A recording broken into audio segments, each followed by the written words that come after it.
Author Ron Rummel was about to publish a book revealing what he believed to be the real purpose of the Star Wars project when his body was found here in McClay Park in Portland, Oregon. His death was ruled suicide, but few agree with that verdict. As far as the police and the FBI are concerned, it's case closed. Unfortunately, there's the shocking thing that his murderer, I believe his murderer, is still out there at large. Why is it you're speaking out? There have been enough lives taken under the premise of suicide when they were actually very stable individuals. They had families and they had lives to look forward to, and they had every reason to live. And if there is some form of conspiracy out there, then the more people that are talking might end up saving lives in the long run. The great 1954 treaty had been violated. After the great firefight, the alien-human war, I am the only living survivor talking about it worldwide at all. Only one. The other two are in nursing homes in Canada, and the Canadian government refuses to allow any U.S. people, including myself, to talk to them because they are afraid of kidnap. Probably the reason I got shot to pieces and 11 attempts on my life is I am a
I met Phil over the telephone approximately 3 years ago, and in person about 2 years ago.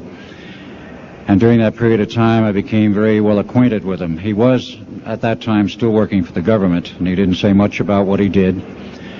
But nonetheless, over a period of time, I became well acquainted with him. I found him to be a person of integrity and honesty.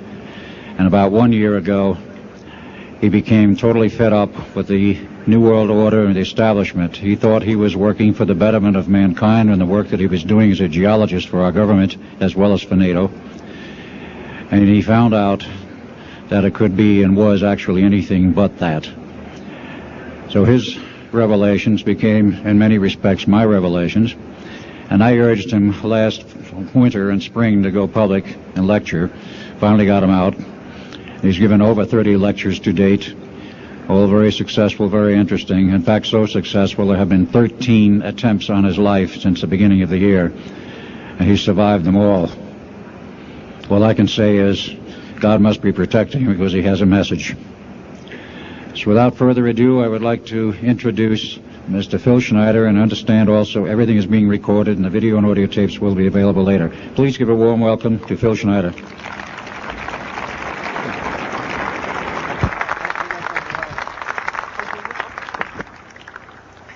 Thanks, Al. I guess I can always start off by saying loose lips sink ships. That's almost a pun anymore. I'm Phil Schneider.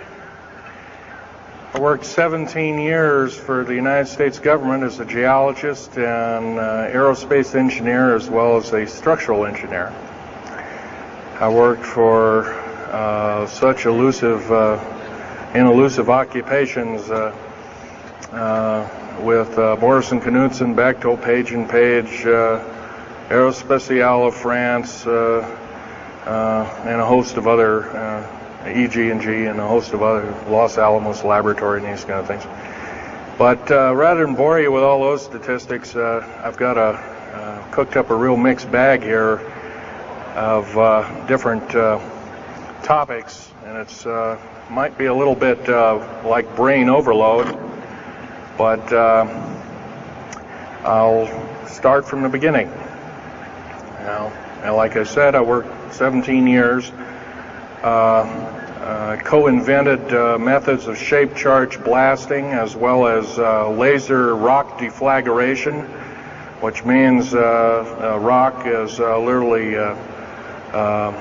melted or powdered by a special laser combination, and the residue of the rock underneath is applied as a coating, as a liquid coating, kind of like instant agate, if you could imagine a hunk of agate, which is a hard silica mineral, rock actually.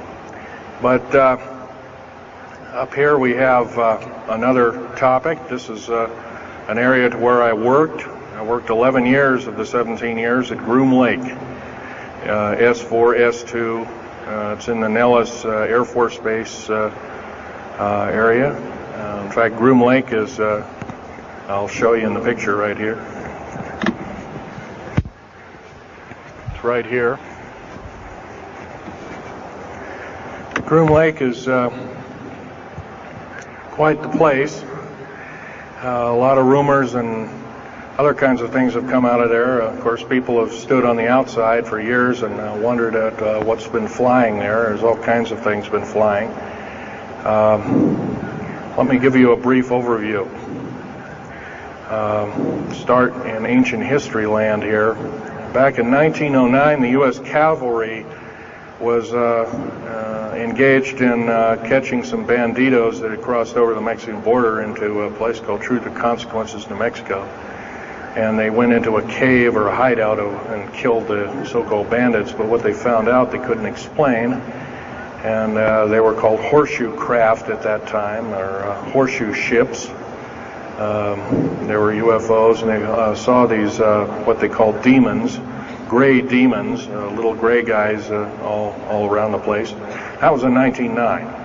Now in 1933, our government was actively engaged with the Europeans, mostly the French and the English, in special researches dealing with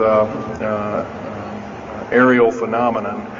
And once again, the term flying saucer or flying disc didn't come about until much later, supposedly right around the mid-1940s. Anyway, the whole thing here is that also in 1946, I might want to add,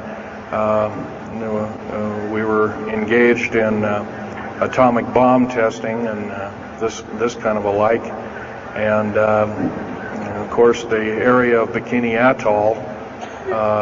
Some of the pictures are over here on the white board. Are showing with the actual language of both the U.S. Army and U.S. Navy archives. Anyway, these flying ships were seen as early as 1945, 46. Some of them were called Foo Fighters, and you name it. They were fully known about maybe as early as 1935 or 36 by our U.S. Navy. And there was a shallow underwater base at Bikini Island, and that was probably the one reason why a number of atomic bombs were exploded in that area rather than other areas which they could have been even more remote out in the South Pacific at Operation Crossroads. Well, anyway, this all led up to later on, about 6-8 years later, 1954, during the Eisenhower administration, led to an interesting treaty called the Greada 1954 Treaty. It was the Alien-Human Treaty. And supposedly the aliens had come in and exchanged technology, and they'd want to take an occasional human being and a few head of cows, and accurate books were supposedly to be kept and all this kind of stuff. And Of course, eventually all that broke down, and aliens are notorious for being liars, even greater liars than so-called, in quote, we humans are. So alien treaties are often just not even the pieces of paper they're written on, they're just really kind of worthless. Anyway, my work as a geologist in building underground military bases, some of which are over 2 miles underground. And I think when you listen to Al tonight, if you have a chance to listen to him, he will speak of, Al's actually been on some of the high-speed monorail subway cars, if you might want to call them, that link these bases together. Some of them are capable of riding on a cushion of air about 3/4 of an inch off a rail at a better part of Mach 2. And he's actually been on one of these trains. I've only been in one of the tunnels and helped build some of the tunnels. Incidentally, I helped work on 13 deep underground military bases. Had hands-on experience. Notorious was the one in and around the Dulce, the southeastern and southwestern sides of Dulce, New Mexico, in the Los Alamos laboratory regions, where we built some hermetically sealed rooms that were very deep, going down over a mile. We also built additions onto Groom Lake and S2 and S4 complexes. There are a total of 9 underground. They're called DUMBs. Like, you can learn a lot from this dummy, but DUMB stands for Deep Underground Military Base, and or a deep underground DUM2, for instance, is a submarine base, and I helped build a few of those too, which are off our continental shelves and then certain islands and out in the Atlantic and the Pacific in strategic locations. All this, I can hardly, in an hour's time, I can hardly squeeze all this in, so I'll be kind of rambling here if you just bear with me. The main topic of my discussion here is to link up basically what's going on with these deep underground military bases, what they're being used for, what is the present situation now being employed both by our federal government, which is slowly being phased out by the United Nations government, as well as the New World, end quote, the New World Order, which is an even higher entity, and who these higher entities are taking their orders from, and try and link up basically what's going on. A lot of us have been kept in the dark. We've been given, maybe most recently over here, photographs of an alien at Roswell. I'll just make a very brief statement about that. The photographs cannot stand up to a computer grain analysis test and therefore are retouched or faked. They're not real. The real one, the real photograph of the charred or dead alien that was, or one of the several that were autopsied, is over here, was given to me by a friend by the name of Skip Frombach of Seattle. And his father worked as one of the principal doctors. He was from Germany at the time, and worked on some of the autopsy material, from what I understand, along with other people. Anyway, you just can't believe everything, and that goes for me. You got to get out there and do your homework. Like I always say, you might don't put your spectacles on, you put your skepticals on when you listen to me. So if we can have a show of hands here, how many people have heard about Roswell, New Mexico? Very good, almost all.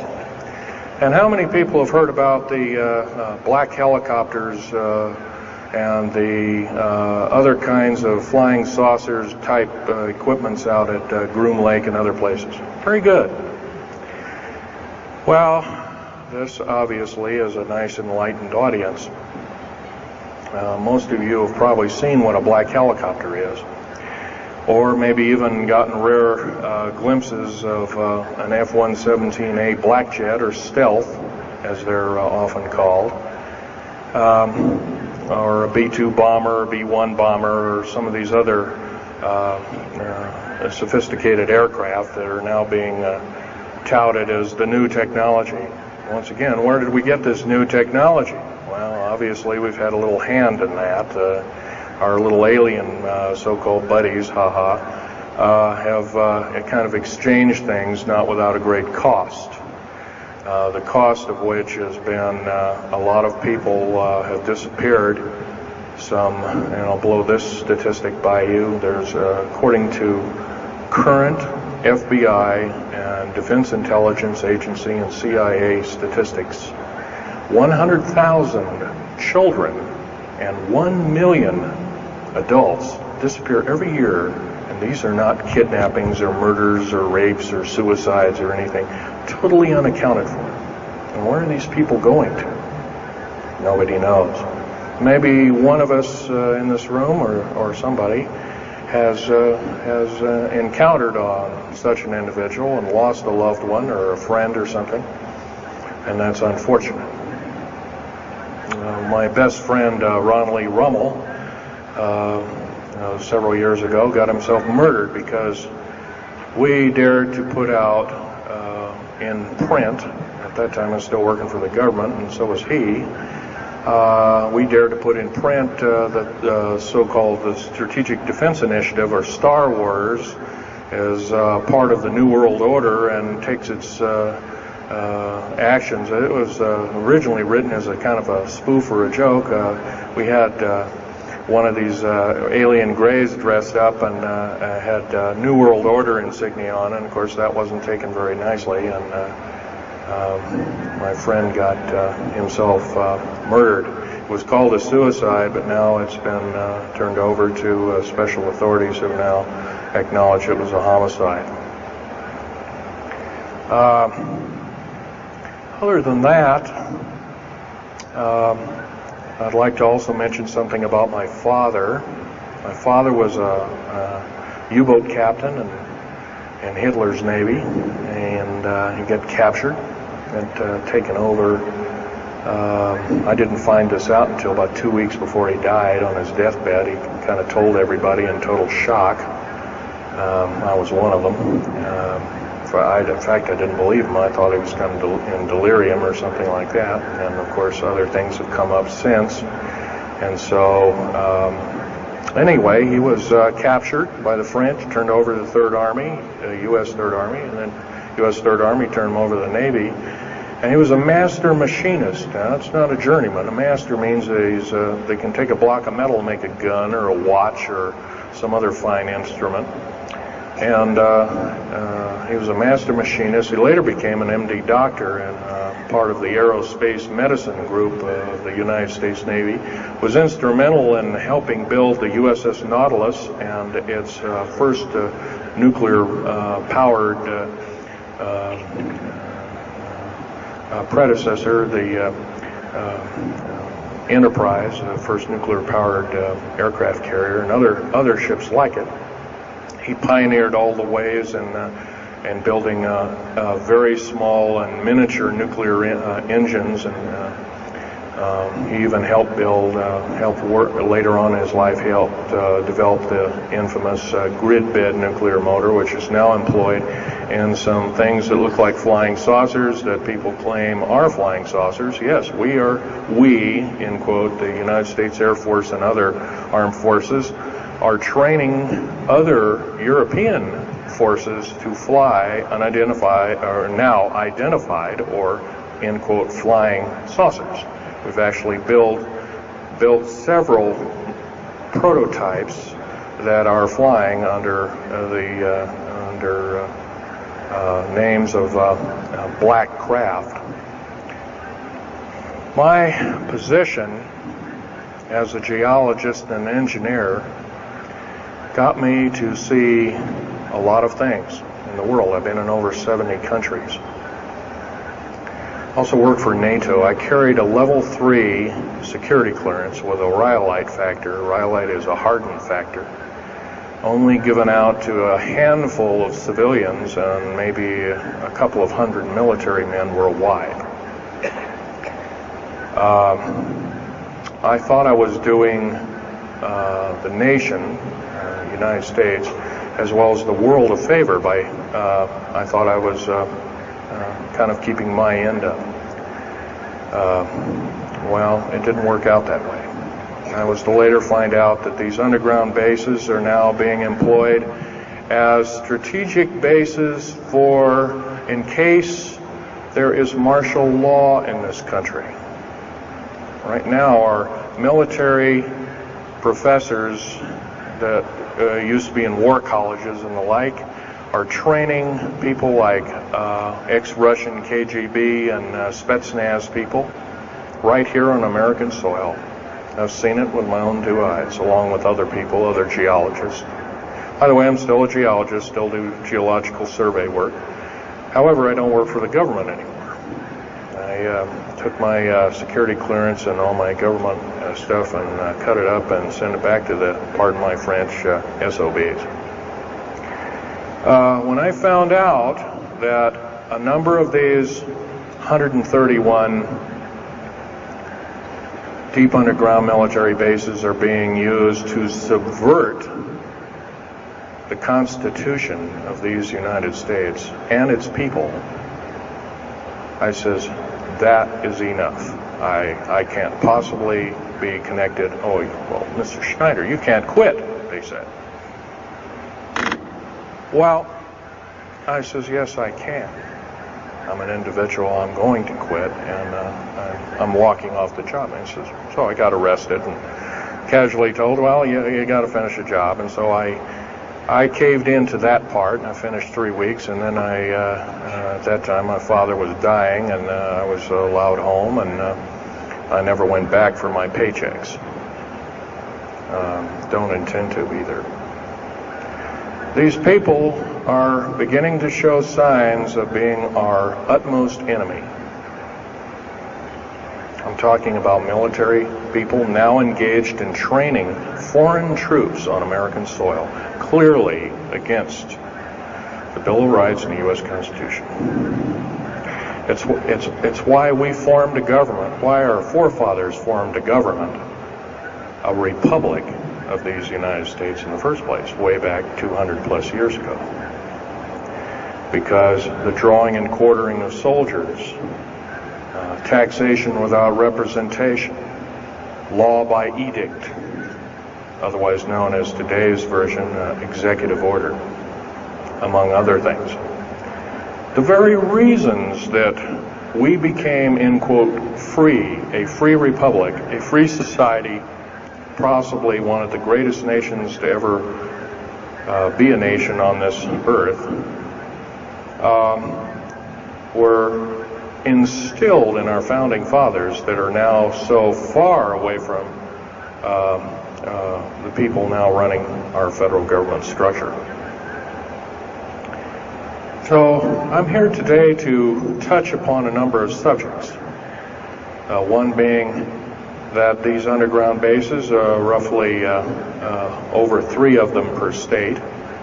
There's now, instead of 12 prison camps, there's 39. That's almost 1 per state. They're building 2 prison camps every 7 months. They're building 2 underground military bases every year. Each one of these military bases, by the way, these underground military bases, they cost somewhere between $17 and $26 billion. They employ 1,800 to 10,000 workers each in varying grades of skill. They gobble up totally through the black budget, over 1/4 of the black budget, or roughly $310 billion. Of course, you may say, where are these figures coming from? Well, the black budget, as we know it, in quote, black projects, which anything called black is significant of hidden from Congress, hidden from the American people, and very few people are even in the know about it at all. But black budget per year garners over $500 billion a year. And it's these kind of huge quantities and sums of monies are garnered through CIA drug activity, National Security Agency clandestine operations, mostly in Panama and South America. Now also engaged in Russia in bringing and refining strategic metals. By the way, you might want to ask, where's all these kind of interesting new metals coming from? Over here on the whiteboard, we have the new periodic table. It's got 140 elements. Now, in our high schools of today, I was in a high school about a week ago. I saw a new periodic table had 105 elements on it. Now, somewhere, we're not being told the truth.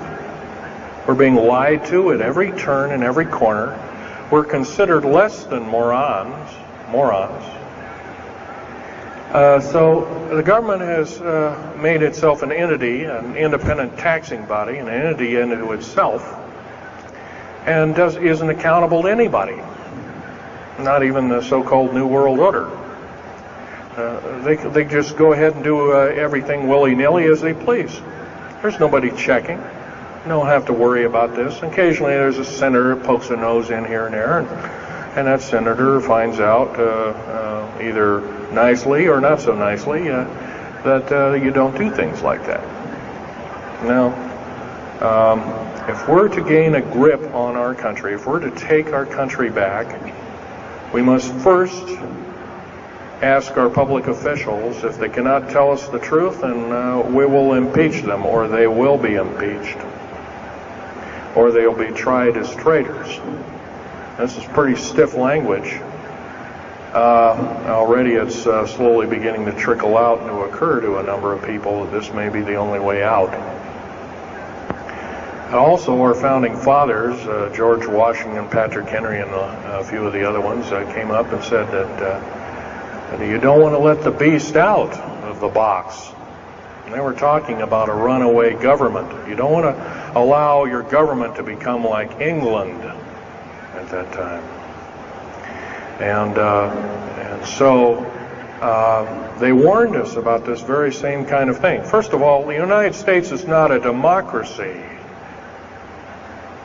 It's not a republic anymore. It should be a republic. That's to the republic for which it stands, one nation under God. Why we can't even pray in the public schools anymore. We have to have a Supreme Court judge or group of them, plus Janet Reno and company, among other things, telling us what to do. Interpret for us as if we cannot read with our own two eyes and understand with our mind. This, of course, is bad policy all the way around. And I guess I don't need to blow that by your ears. Okay, on another subject, I have a number of items up here at the table. One of which here is, if I can show it, is a heavy hunk of rock indeed. It has a weight of about a little bit more than a pound, 2.5 times the weight of uranium. It's not radioactive, can never be made radioactive. It's composed of earth, rare earth, clays, and powdered metals, as well as an alien element, mostly from crashed, retrieved flying saucers and those of the kind that have happenstance to crash in our deserts and backyards, so to speak. It's called mironite. This is employed in every stealth aircraft, every black jet, throughout the black budget.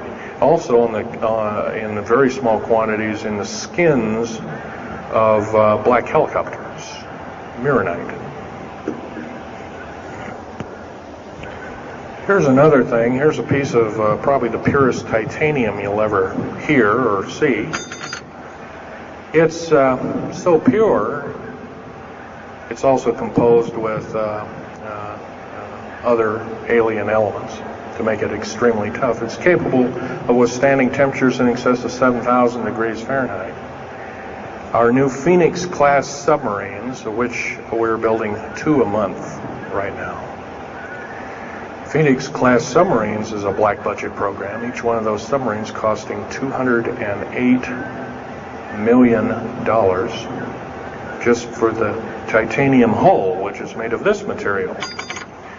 Approximately 10,000 pounds of it. Now, we've got, supposedly, as of the data right now, we've got 106 of these submarines. They're plying the waters and the waves. They can dive to a depth of over 7,000 feet and hold that for 3 months. It's a fantastic submarine indeed. It has 11 grid-bed nuclear motors on it, engines that run everything, purify the air. And, by the way, these aren't your usual nuclear motor installation. They're very small. They're probably no bigger than this podium, weighing less than 3,000 pounds, putting out as much as the equivalent of 3 aircraft carriers of the Enterprise class. But these Phoenix-class submarines are getting this metal. Now, where are we getting the metal?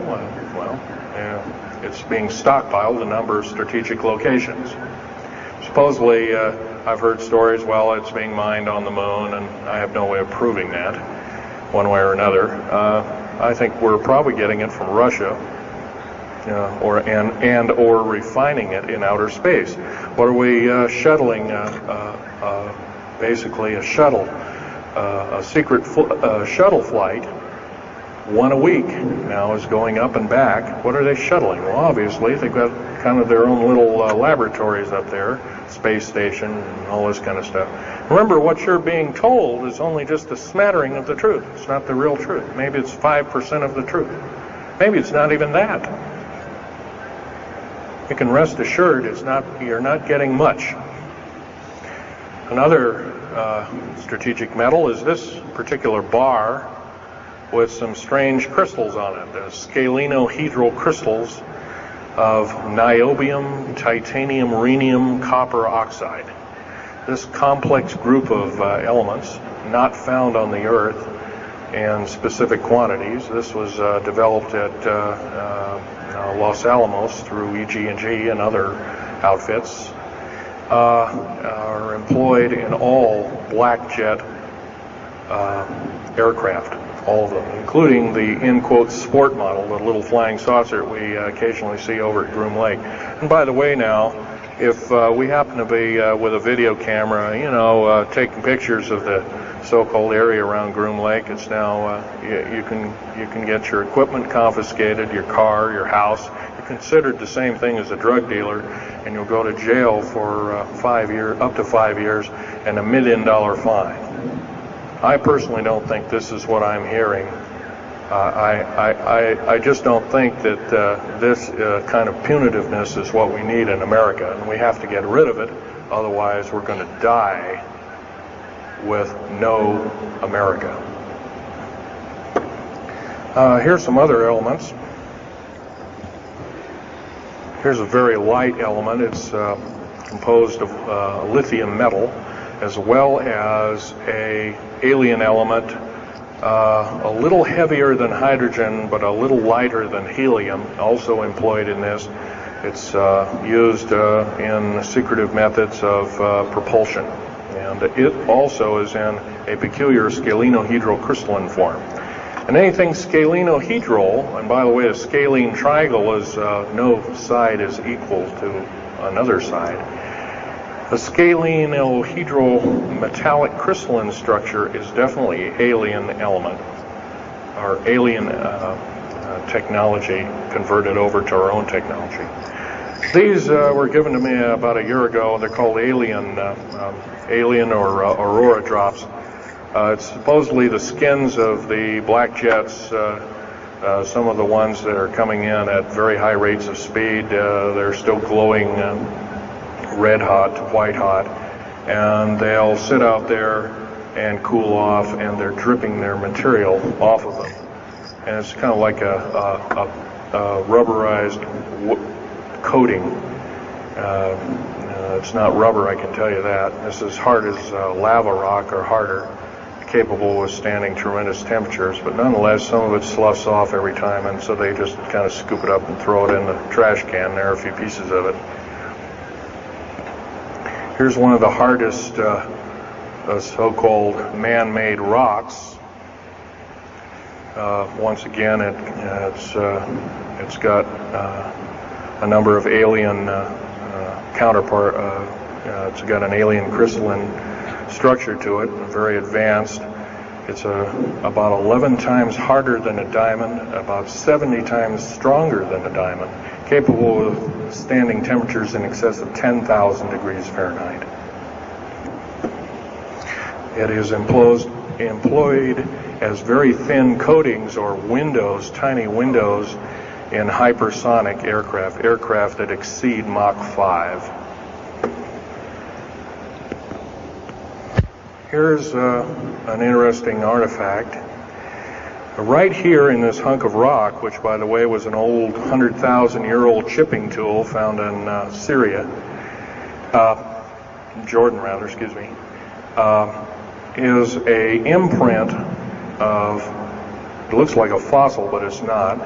It's an imprint of a small mechanical part with exactly 360 kind of little rotor blades. Well, this rock is 220 million years old. Who was making machines 220 million years ago?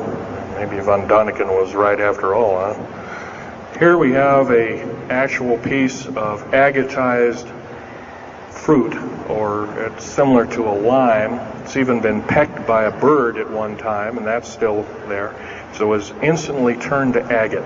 It is the same agate or chemical structure as material found at Hiroshima and Nagasaki after the A bombings in World War II, where grasses and flowers and petals of flowers and other kinds of things were instantly petrified, turned to agate.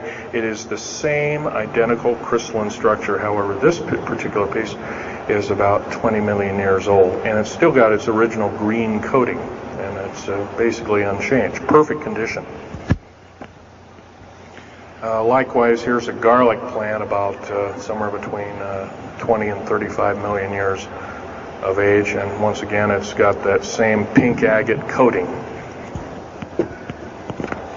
And here are some pieces of the metal skin from the crash disk at Roswell. It was given to me when I was 14 years old. My father was visiting one of his old friends in the Navy archives, as well as he was in the Royal Navy in England. And I, as a 14-year-old boy, I says, "Gee, Dad, can I ask Johnny something?" "Oh, go ahead, ask him. Get anything you can from him," that kind of thing. I says, "Well, gee, Johnny, well, do you think I can have a piece of this metal?" "Oh, no, you can't have that." And I says, "Oh, give it to the kid. What the heck? He won't have it very long anyway." Well, I've had it all this time. It's kind of a unique thing. They were able to break the skin of that craft, by the way, by dropping it into a bath of liquid nitrogen, hitting it with a mechanical or hydraulic hammer, and it shattered into little bits. And it was later analyzed and adapted for our own technology. All these artifacts are fine, but once again, the main part of this talk is, where's it all leading to? We get very little spin-off to where any of this is leading to. Occasionally we'll get a new computer, or maybe a quartz watch, or some little trinket, kind of like giving the Indians beads a couple of hundred years ago. Well, we're getting these little spin-offs. But the black budget still rolls on, garnering up over $1 trillion every 2 years. It's somewhere between 1.023 trillion and 1.31 trillion dollars every 2 years. And every year it goes by and the black budget is unchecked, unaccounted for, it's just subverting our country. That's number one. Number two is that these underground military, first of all, if there was something like a nuclear war or there was a definite enemy out there where we were going to be under attack, like from China or someplace like that. I could see maybe a couple of dozen underground bases for a government, and so it could theoretically rise up like the phoenix out of the ashes. Well, not 131 of these. And if you were going to so-called round people up and put them in prison camps, what a better prison camp than underground, where nobody knows where it is anyway. So once again, these underground bases are most likely been planned as underground prison camps and slave labor factories for the New World Order. New World Order, by the way, is getting, and I'm probably the only person ever talking about this, the New World Order is taking, and the United Nations is taking its orders from, believe it or not, these more powerful outer space alien entities. We might call them the large grays or the small grays. Sinister forces indeed. And you might want to say, well, gee, how come we don't see more of this kind of thing? Well, you can just imagine. If you're only being told 5% or less of the truth, that isn't very much to go on. That's one thing. Another thing is you don't find very many people coming up here and letting you have hands-on experience. I'm going to try and do this to you. However, I do ask you to go out and do your homework and keep doing it. Don't necessarily believe in what I'm saying, but get out there and talk to people. Whether it's just a couple of neighbors or friends or something, get out there and talk. Because one will tell two and two will tell four, and then pretty soon you have a whole room full of people that are in the know. And then from there, wonders can work. Other than that, as far as changing the black budget, these clandestine programs, public opinion is only going to do that, and it's going to take millions of us. But we have to be informed. And to do that, we have to be doing what we're doing now, gathering and talking. And, of course, most of us are adults and can weed out fact from fiction. Most of us are responsible adults and know the difference between fact and fiction and how to use it or how to abuse it. And so we, therefore, have to continue to keep studying and keep talking. If there's just me out there, and believe it or not, there aren't very many people like myself out there talking. I've given over 30 talks in the United States, Canada, Japan, went over to England, went to Japan kind of illegal, came back the same weekend. They flew me in and out, but gave a talk to a number of their execs, and they were very interested indeed. Now, if this was all a bunch of poppycock and hooey and poo-poo, I wouldn't be listened to, be given an audience by these people, but evidently I have. But 13 attempts on my life since the first of this year. There's a number of you ladies present, so I won't gore you out, but Al has seen some of the wounds, and there's a few other people that have been to a few of my other lectures, and they can attest that I have been shot. I've been run off the road. I've been pushed off the road. I've been mostly shot at and that kind of thing like that. But been in hand-to-hand combat with some of these people, and once again, I'm not in the best of shape anymore, but I still know how to handle myself. And I'm just about ready to wrap things up here, but just basically wanted to give you an overview of what's happening. And if we have any questions, we can start asking a few questions. Okay, here's a gentleman way over here. Would you please speak up loud?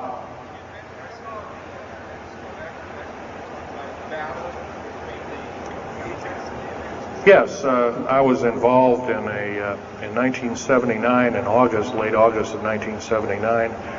I was involved working through Los Alamos Laboratories at Dulce, New Mexico, and what's now known as the Alien-Human War. 66 Secret Service agents, government workers, geologists, and the like. I almost bit the dust. I could have been number 67.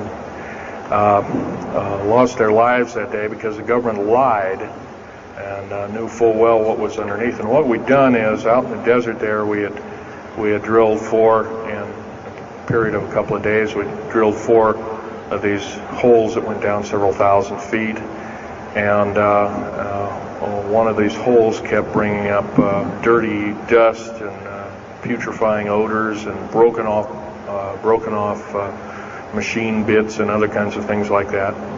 Boring machines as well as lasers came up damaged. And of course, there was a probe that was sent down, and that came up totally missing. And so people were sent down there, and I was one of the people.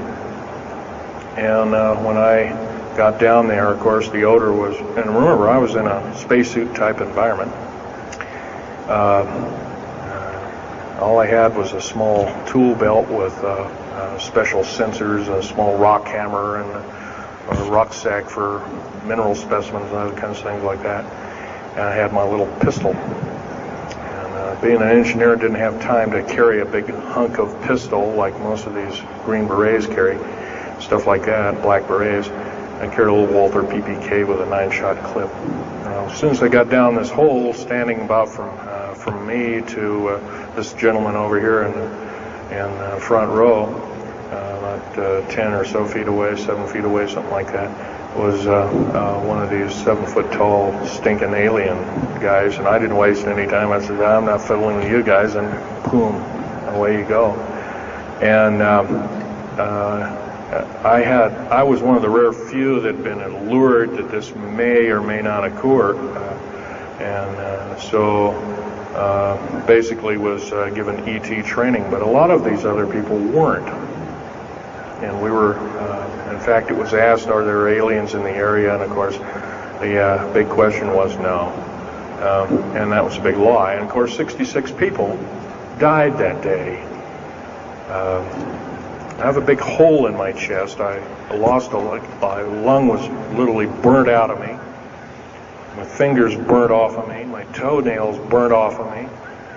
My skin was, I was in radiation isolation therapy for 400 plus days. My bones were vitrified or burnt. I was cooked. I managed to survive. They're telling you something about it today.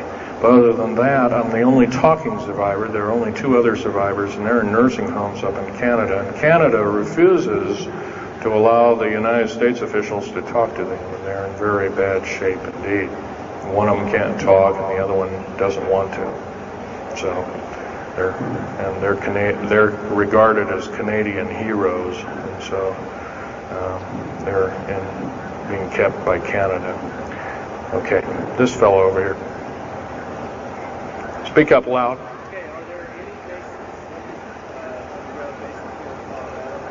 Actually, yes, there's several. In fact, as I was coming to this talk, I was supposed to be here by plane, but there was a subsequent foul-up. Anyway, I drove all the way and did it in one day. But as I was coming over up near Cheyenne, there I noticed the military, Air Force and the Army are building a so-called new, in quote, boot camp, prison camp, right up in Cheyenne, brand new. And I was here 3 months ago, that wasn't there. So it's something brand new. In Colorado, yes, there's about 4 underground bases, one being at Denver International Air Base. I call it Air Base, spaceport, or whatever you want to call it. Denver International Airport. No wonder your luggage gets lost. There are 8 levels underneath the airport, tarmac there, end quote, tarmac or cement mac. And so those bags could be there for a damn long time. Why, just imagine if this was instantly turned to agate 30 or more million years ago, those bags could very well be the same way. So yeah, there's a number of them, and I wish I had a map with me. In fact, in subsequent talks, I'll have a map, which will be put on the overhead. In fact, my next talk, I plan to have just that.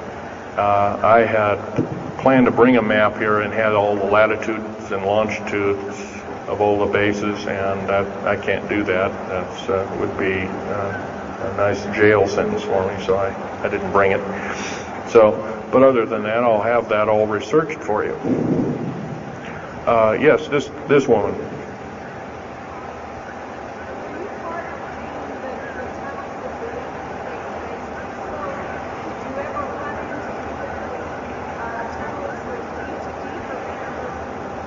Yes, as far as there being an inner Earth, a hollow Earth or anything like this, no, I've never run into anything like that.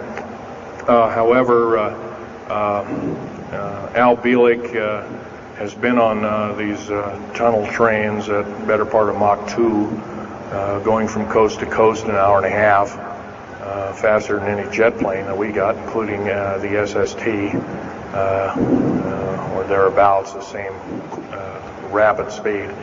But I helped build a lot of these tunnels, and all of the underground mountain or military bases are connected, all of them, all 131 of them.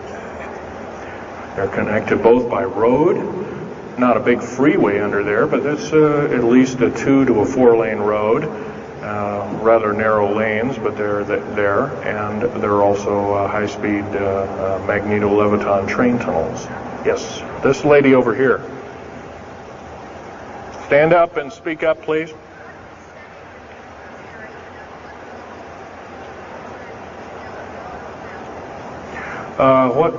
What levels of military personnel know about this?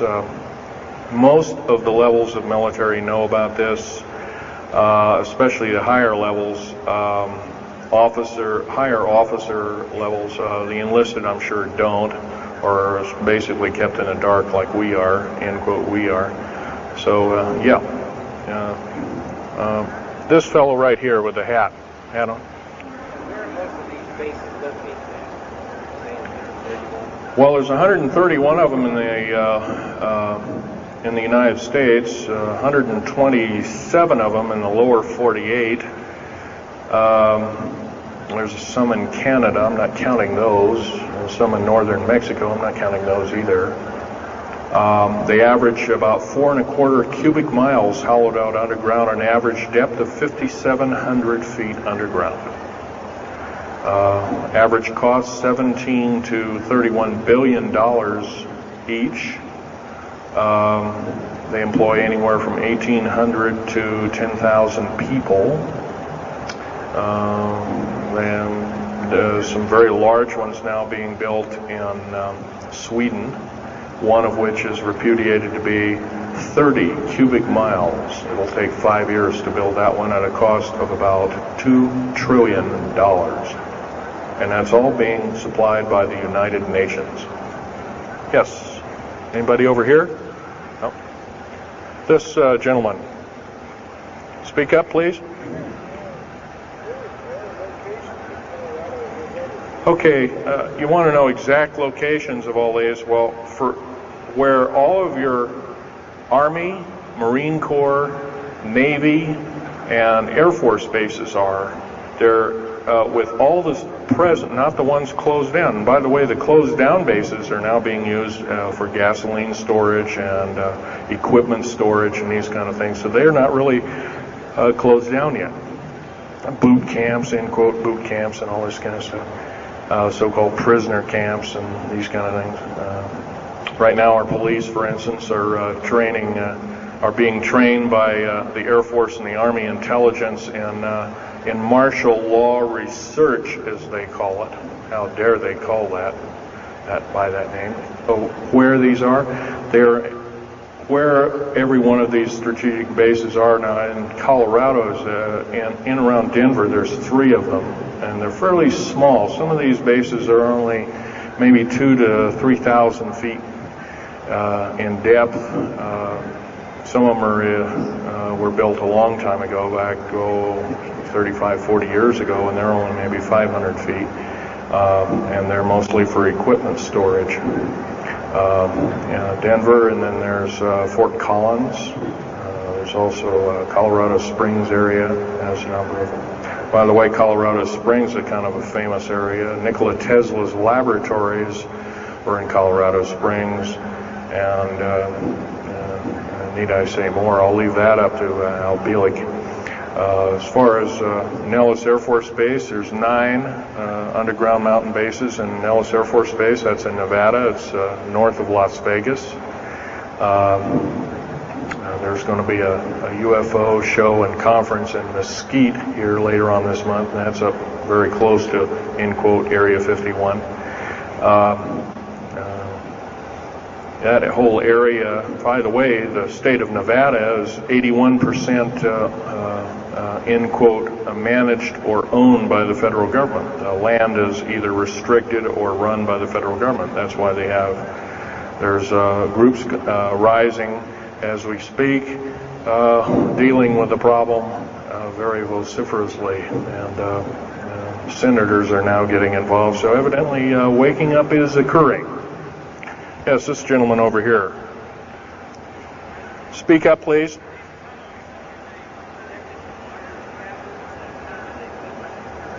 Okay. Yes, they are. The gentleman asked, are these tunnels connected to large caverns? Yes, these large bases are basically like this Coliseum. Everything's underground. Everything's a city underground. Most of these bases both have military bases, and they have all the accoutrements of life. Remember, each one of these costs quite a bundle of dough, and some of it in our tax money, but most of it in clandestine approaches, and that's definitely undermining the country. Yes.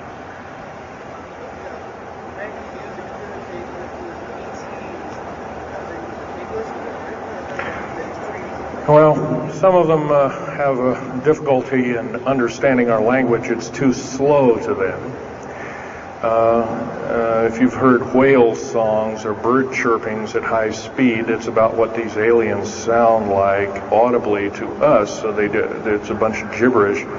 Yes, they've slowly actually broken down. There's 11 prototypes or 11 civilizations of aliens visiting this planet all the time, all of which are known by the U.S. military, 9 of which are not very good indeed. They're pretty bad news. 2 of which are benevolent, but the benevolent ones have supposedly left.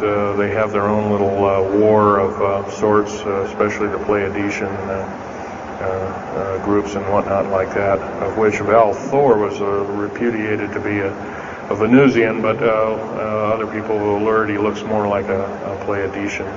He looks normal human, except he's got 6 fingers and toes. He's got one oversized lung. He's got 2 hearts. He's got all kinds of weird stuff. Bones are bigger. Yep.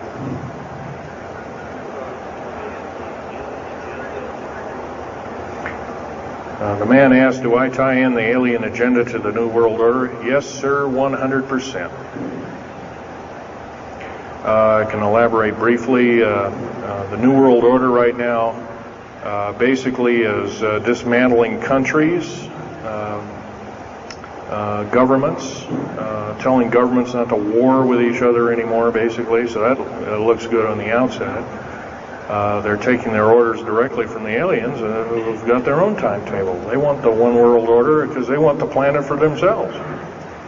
Of course, you've often heard of the term Global 2000, and that's a supposed sinister plot, or has been a group of sinister plots to produce biological weaponry to reduce or thin out the so-called ethnic cleanse the population of the planet by 5/6, or roughly 5 of 6 billion people, enslaving the rest to work willy-nilly with the so-called people of the New World Order. Now, another peculiar thing is the alien agenda is not really well believed nor understood.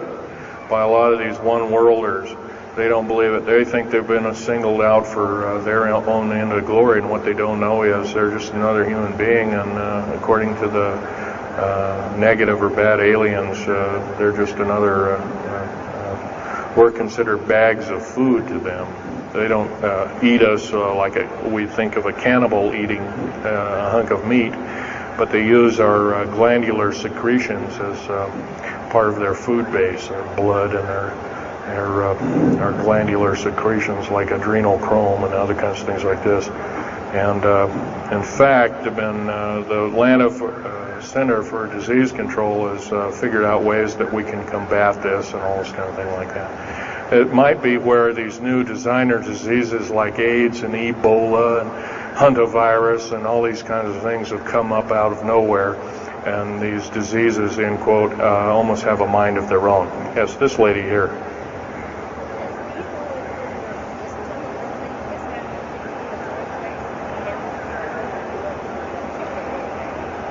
Okay, lady asked, is the tunnel building having an effect with earthquakes?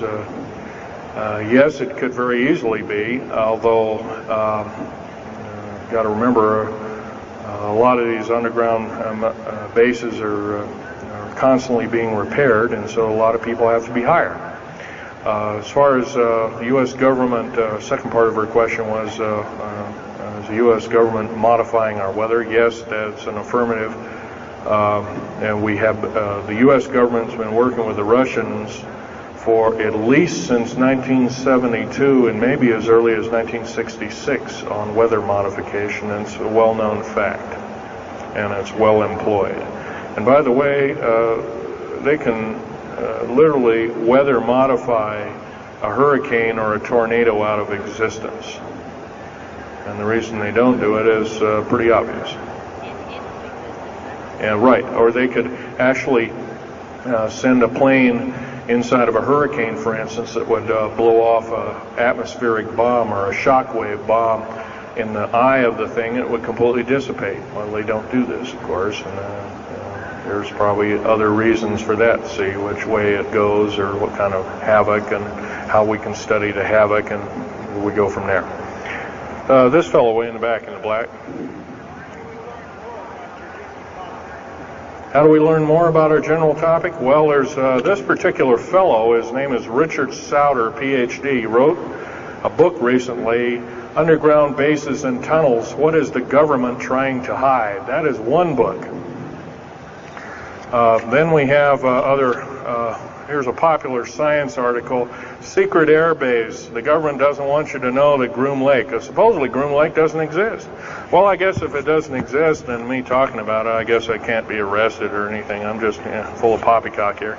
Well, the editor, one of the editors of Popular Science that put this article out is now in federal prison. Then there's a book that called Stealth Fighter Pilot. These books are available. I got this one at Dalton's.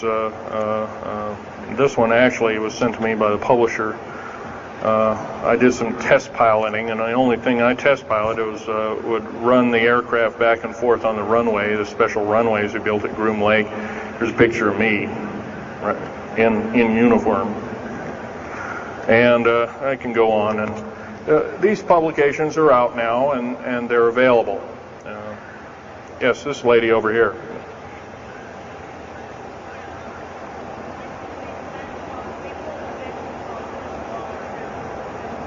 I can't hear you. What?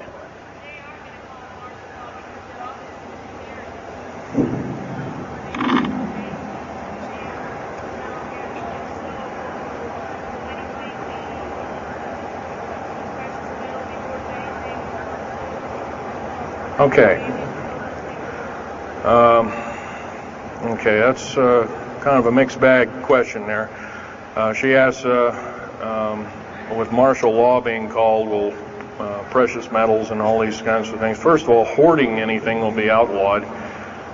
If you hoard food, have a radio, any way of communicating, stash gasoline, these kind of things, you will just be rounded up and that'll be the end of it. Martial law is martial law. Martial law is dictatorship of the worst form. or one of the worst forms.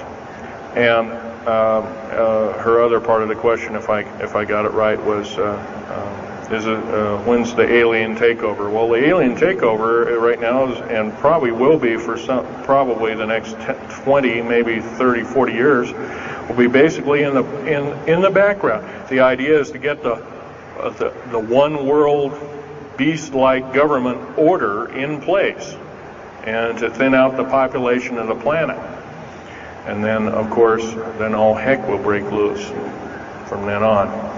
And whether it is, I don't often mix Bible and talk, but some people have alerted, well, this is already mentioned in the Bible, blah, blah, blah, and all this kind of stuff. Well, that may be, but all I can tell you is I've been face to face with one of these sinister characters, or a couple of them, saying the least, and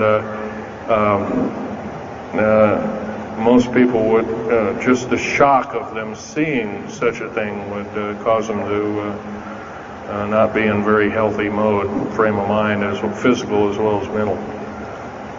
This man here in the blue coat.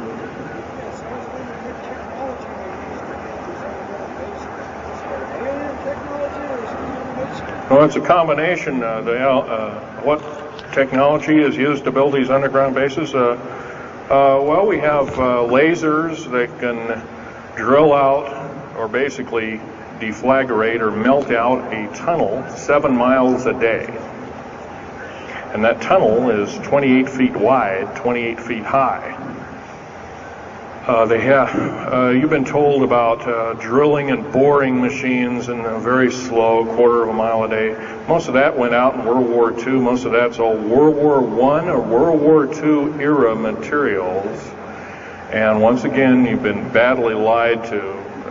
I can hardly believe, first of all, I've worked on public engineering projects, and we do better in grinding up road beds and laying them down at the rate of 4 miles a day, and supposedly that doesn't exist. Well, I worked on one in the state of Oregon just a few months ago, and we built a tunnel for sewage tunnel and whatnot like that. It wasn't very big. It was about 6 feet across, and I drilled right through solid rock, right to base of under one of the hills in Portland for their new light rail.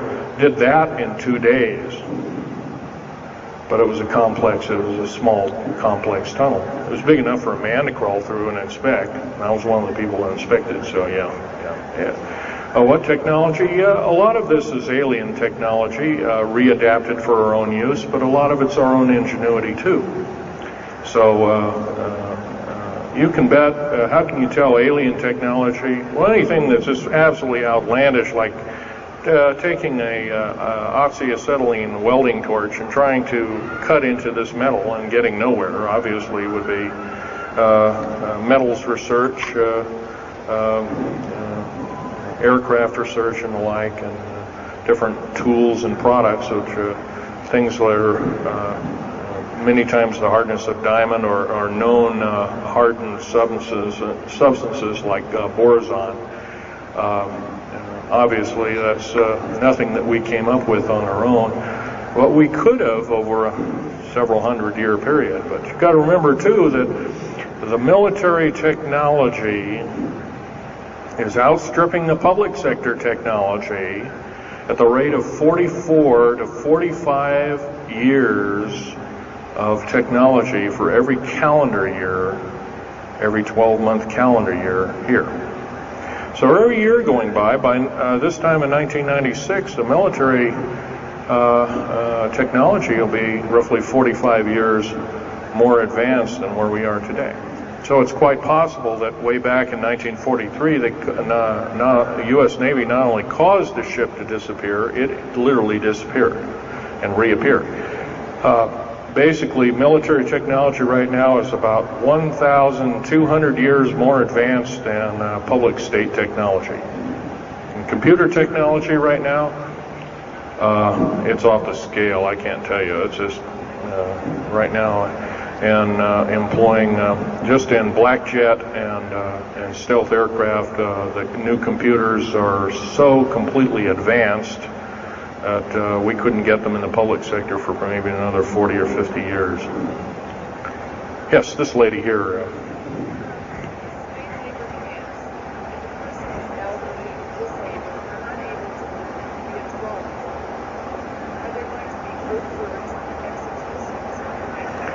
Well, the lady asked with the slave labor camps, the old, the infirm, the handicapped, are they going to be executed, and will there be executions? You can bet your bottom dollar there actually will be these things. I wish I knew more, but I don't. I've had my own agenda to kind of keep up and talk about. But other than that, yes, I would imagine so. If you look at all the 39 prison camps that are presently built, and they're called boot camps, by the way. And of course, these new trains that they have that have 143 shackle placements per train, they're a scary thing indeed. You know what they're called? They're called United Nations Prisoner Transfer Cars. Oh, that's an appropriate name, I guess. Well, we got to wrap it up here. They're telling me it's time. I'll take one more question. This lady over here.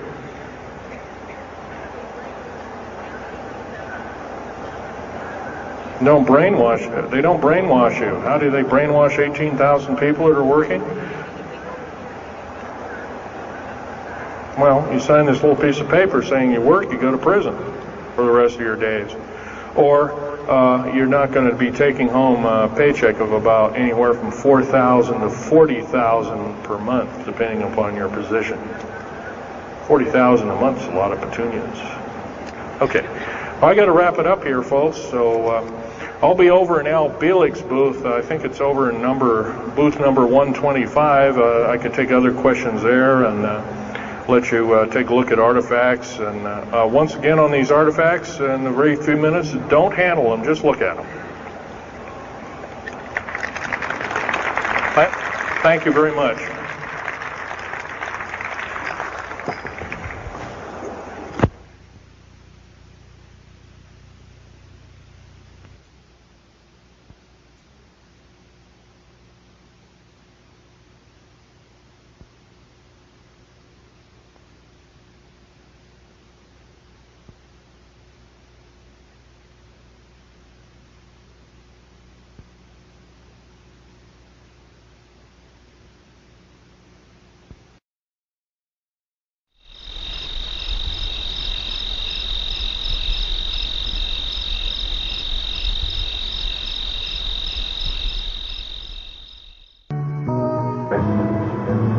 Hours to watching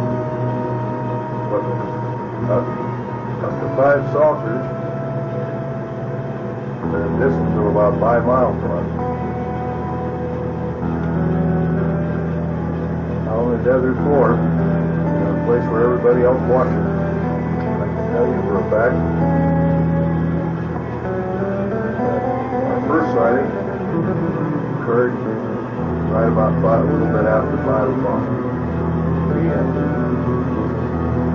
around 45 minutes after sunset. I know that you just told me. Yes. Oh. Did we see something you won't believe? I won't. I'll tell you, this is great. I'm telling you. We saw that first saucer, and then saw 2 other ones taken into the formation, and then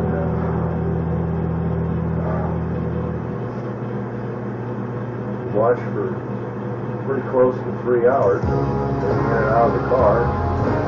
The car was warm, out of the car, and I had a radar detector in my hand, and the thing went nuts every time the saucers were fully crossed up the floor. I can't get this timer to work. You know, I've tried for an hour and a half to get this thing to work, but it just won't, so I just have to excuse me. We're at the little alien right now. And I want you to get this. Let me pan back here a little bit so you can see what it really looks like. It's absolutely just gorgeous from where I'm at. I just had to show you this because I wouldn't want you to miss it. Totally tremendous. We talked to the 2 owners, and they were very nice, pleasant people. Very nice. Told him about Don Newman tape, got your card. Told him about the videotape and everything. Well, he knew what was going on. Wanted to know if we could see it pretty good. We told him we could. Gave it to what's his name, you know, to calibrate for us. I'm going to turn around here for a second. Kind of back, of course. This is the little alien from the other side. Show you where we're staying at. We're staying right here at this place. Not a bad place either. We went $27.50 a night for two. It's pretty good. There's no thieves out here or nothing, so there's no keys to the lock. And they never used them, so there it is again from my left eye here until it's going down. There's the Groom Lake there facility way up there. I don't know, I can't see too good in black and white in this viewfinder, but if you might be able to make out that snow up there. Yeah, now you can see it. Snow everywhere. We're going to go down the road here as much as possible and wait for a little while for the UFOs. There's another little friend of ours. Okay. Pan back again so you can get a chance to see everything.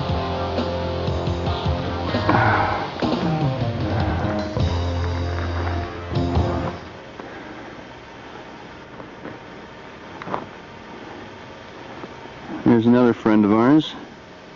Okay, I'm going to cut off about here. You saw it moving, didn't you? Yeah, sure did. It did a dog leg to the left, then it did an about face straight up, and then it did a dog leg to the left. I mean to the right. I get really close in this bastard. He gets real strange on me. It's totally round, Phil. Well, I'm going to take a bead on him right now. Yeah, get the binocs out, quick. Yeah, I got it. Sitting right on the bar. This is it, dudes. This is what we came to see.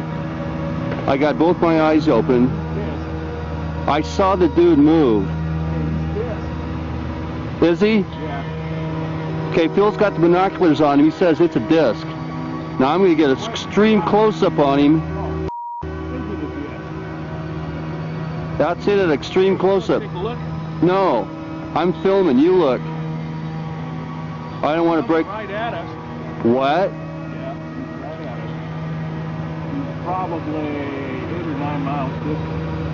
No. Now, they get back a little bit. You can see this is the Groom Dry Lake area on the other side of those mountains.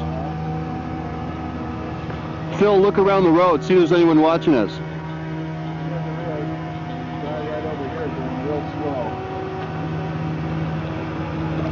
Better believe it. He's doing about 10 or 15 miles an hour. There he is. Let me get my radar out.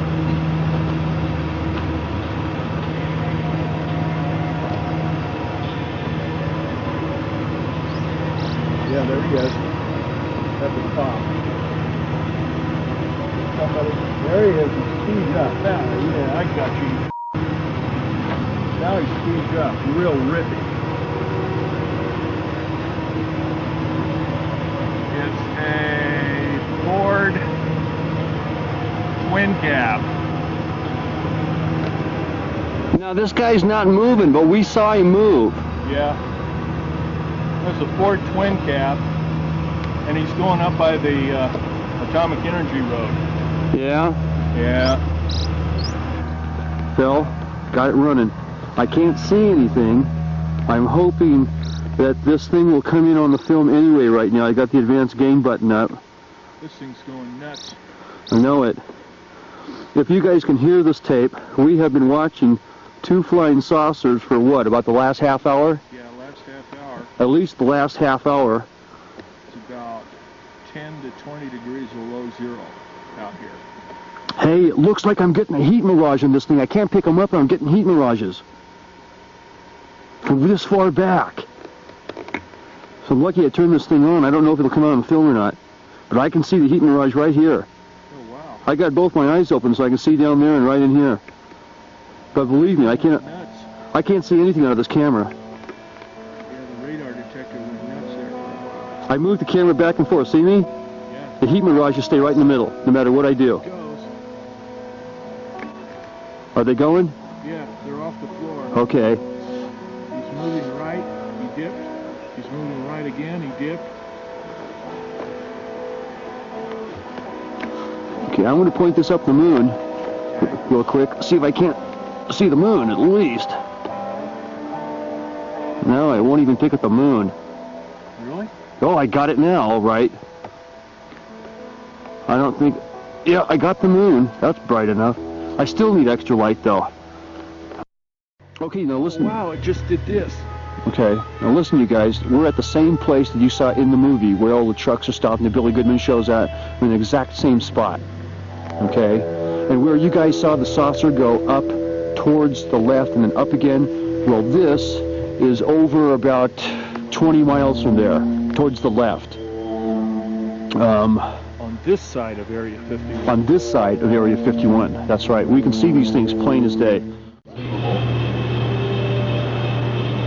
They were coming in behind us sometimes. We have lights, on top of lights. Got 3 of them. And coming on the other side of us. I saw one personally go right into the Groom Dry Lake, over the mountain, like lightning bolt. Straight. He saw one too. I didn't see the one he saw. Saw 3 saucers at once, setting off his radar alarm like you wouldn't believe. It all would move in unison. 2 here, 1 above it, this way, back way, this way. And sometimes this one would go further and they go this way. And they're going like this. It's unbelievable, just doing it like you wouldn't believe. So anyway, what? About 10 o'clock, we had enough of it being 10 miles away. We snuck up on it, lights out. Probably got in with about 6 miles in, maybe more. And then that security thing they came up after us. So, good night. One hell of a Christmas, though, I tell you. After seeing this stuff tonight, I got no doubts whatsoever. These guys got ARVs out here, and they're testing saucers. Well, I saw it tonight with saucers. There's no airplane crap about it. Airplanes can't go zip, zip, you know, up and down. This is where we were last night. This is the same patch of road where Billy Goodman and all the other people come here. Give you an example of where we are looking this way. This is going west towards Tonopah. Show you the road behind us here. This is at full zoom magnification. The road's back there. I don't think you can see it from here. Anyway, there's the car we were at. This is how we were parked. There's the other road we took a ride on last night to go see the saucers that were downed. They were landed flying saucers, there's no doubt about it. Okay, now where am I? We roughly were seeing them right over here. That's where we were watching them do their thing last night, between here and here, flying all over the mountain for about 3-4 hours. We sat here, got in and out of the car, watched them, the whole thing.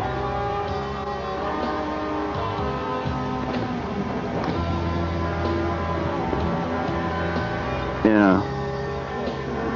Okay. So this is it. This is it. Somewhere on the other side of those hills right there, I'll get you a close-up of this, is probably S4. And that's where they were testing, right in there. Give you a good idea of where it's at. And man, I'm telling you, they tested something fierce. Okay, I'm shutting it off now. This is down last night with the lights off, about 10:15, 10:30.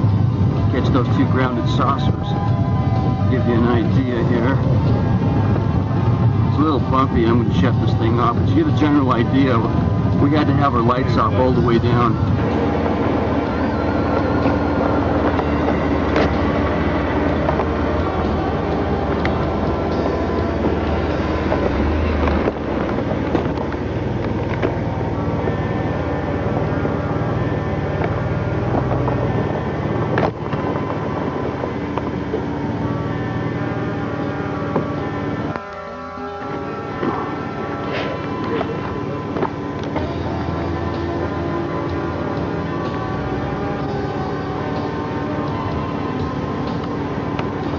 close up. Get closer to it.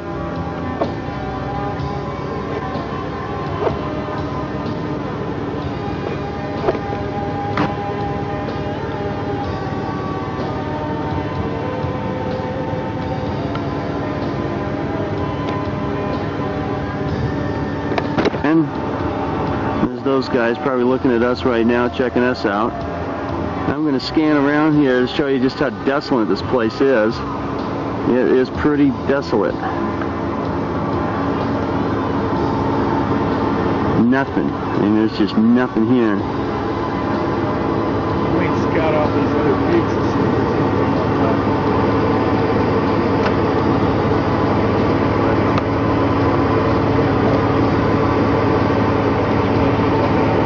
There's the road we came in on. You can tell it's way the heck over there.